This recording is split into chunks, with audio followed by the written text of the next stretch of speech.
Good morning, Your Honor, Mr. Chair. Ako po si Bryce Erickson Hernandez, dating Assistant District Engineer ng Bulacan 1st District Engineering Office. Ako po ay na-contempt kahapon sa Senate Blue Ribbon Committee.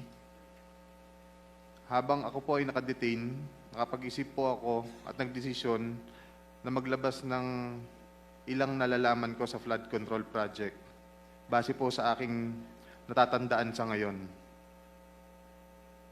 Tama po si Senator Lacson na ang mga engineers ng DPWH ay tila naging legman o bagman na lang. Kung tatanungin niyo po ako kung sino o kanino kami naging bagman, sasagutin ko na po ngayon.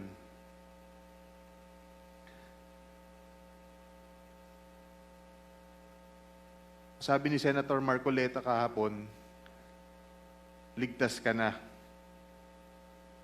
Hindi po ito totoo. Si Senator Jinggoy Ejercito Estrada, Senator Joel Villanueva, Yusek Robert Bernardo, at D. Alcantara.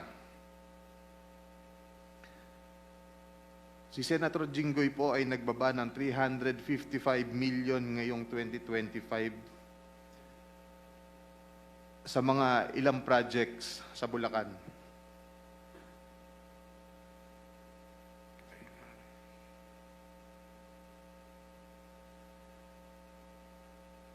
At ang sabi po ng boss ko dito ay 30% ang commitment dito. Ang mga projects po na to ay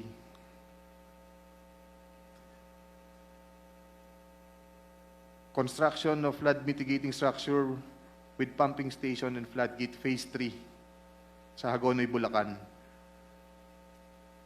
Flood control mitigating structure with pumping station and floodgate sa Malolos, Bulacan.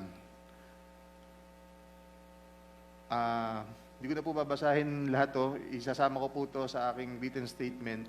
No, mahalaga pong basahin yung buong listahan ng mga proyekto. Sige po, These are Your the line items that everyone has been talking about, so I think the nation deserves to know which particular line items that are in the GAA that are being implemented for these particular personalities. Mr. Chair, may I also request that he be directed to read the entirety of his salaysay Yes. and not to select a portion of his salaysay para Yes, po he will. I think he will be required to read the entire, but we need the specific line item